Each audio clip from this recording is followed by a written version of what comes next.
going to show you how we utilize the lift here in the funeral home. So the first video was me of actually lifting someone up with my arms. I normally do this when I have a smaller person on the table, someone who's probably under 125 pounds. Our space here in our funeral home is smaller than most, so utilizing the lift sometimes is a little bit difficult and to maneuver, especially if I can just place the person in my arms and place them in the casket. So what we're going to do now is I'm going to show you how I do the lift. So what you do is we have these, and we have this arm that's going to actually hold the body. And then these are the straps that we're going to place under the person. So what I do is I take the smallest strap and I place it under the neck.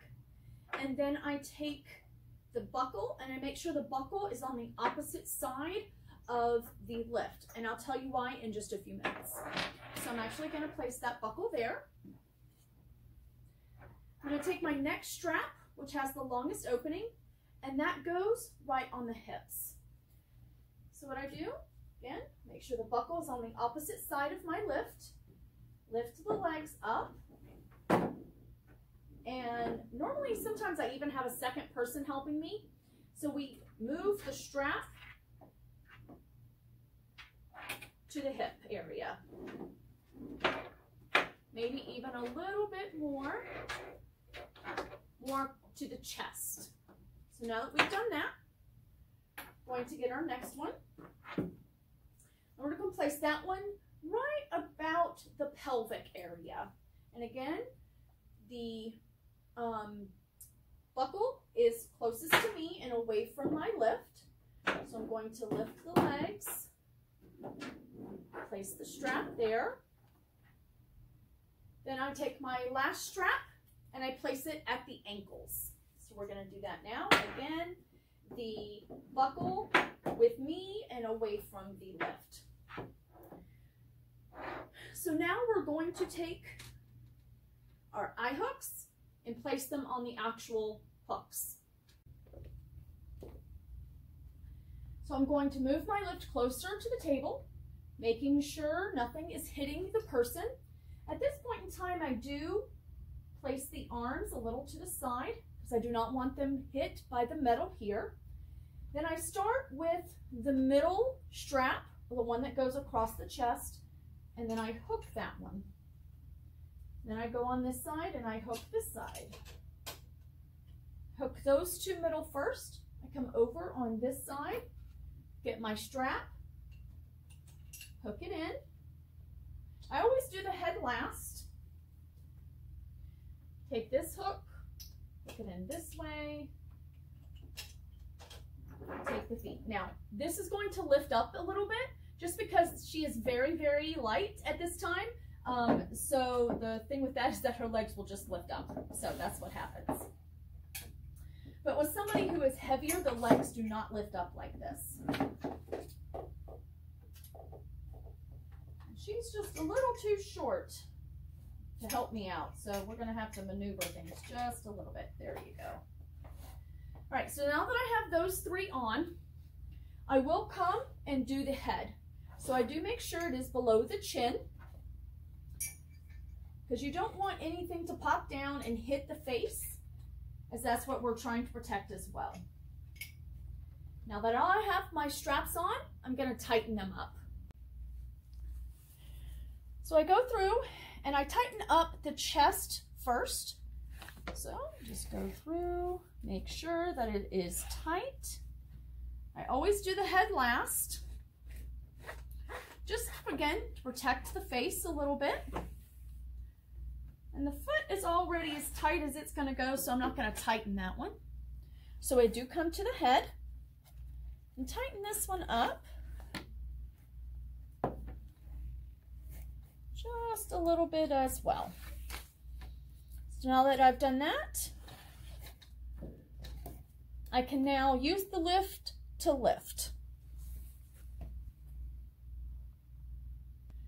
So unlike most funeral homes, their lifts are electronic. They can push a button and everything lifts up.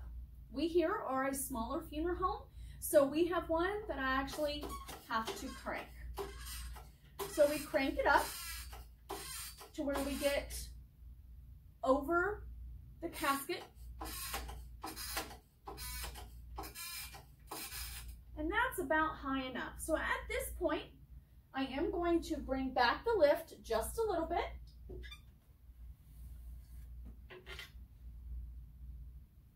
And I am going to move the table, place her in the casket.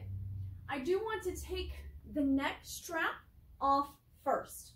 And the reason why is I don't want these to have all that pressure to come off and come back and snap back.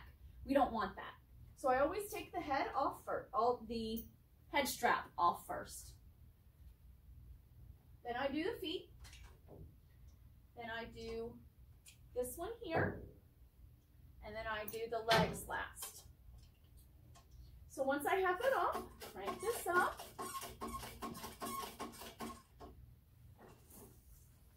And move that out of my way.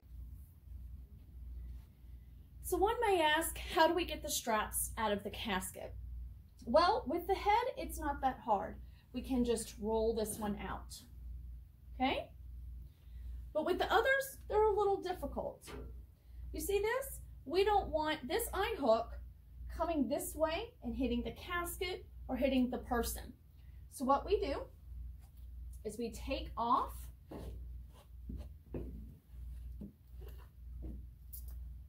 this, and then we can slowly pull this way and not have any problem snagging on clothes, because this will, trust me, it gets snagged on tons of things.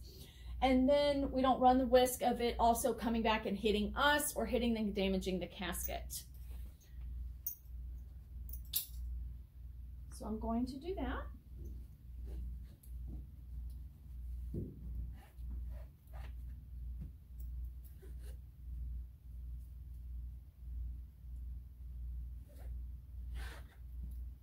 Okay. Pull this way. And then the feet, we just kind of slide out.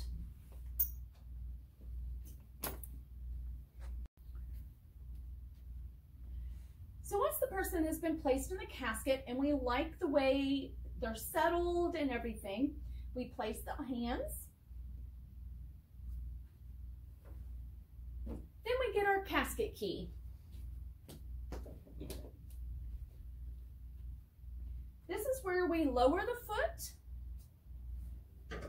because when the casket lid comes down, we want them to look natural and nothing squeezing the legs or making it look real tight. So I'm going to lower that.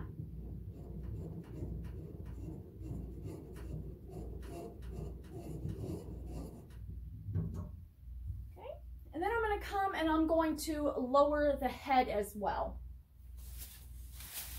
There is no set limit on where someone is or should be in a casket. It really is all depending on how tall the person is, how broad-shouldered the person is.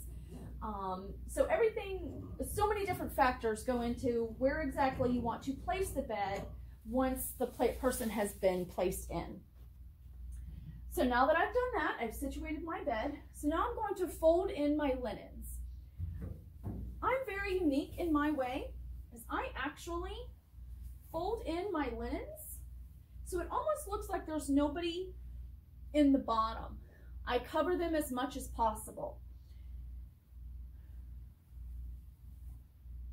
So now that I've done that, I'm actually going to close the foot end of my casket.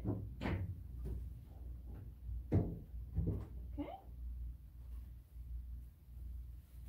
Then I'm going to take our apron, place it here. I'm going to go around and tighten everything up just to make sure everything looks nice.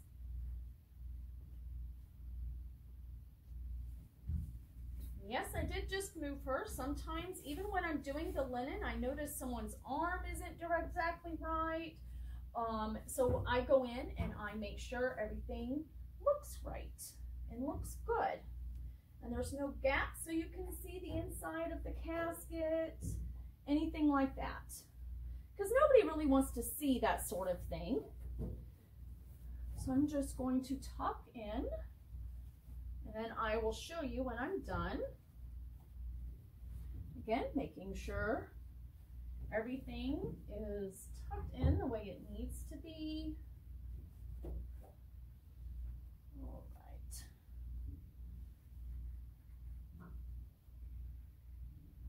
Okay. So now I'll show you exactly what it looks like when we're done. So once you've placed the person in the casket, the funeral director always should sit at the front just to make sure. So see that gap right there? I'm going to go and fix that. And I'm going to bring the apron down just a little bit so that is even there. So now, as you can see, I fixed the hole and that is even. I even straightened out that wheel that was giving me a little problem. So now, I'm going to go look in the casket. And that's what it looks like when we're done. There's no holes, so you can see through the bottom of the casket. But that is what it looks like once we have placed someone inside of a casket.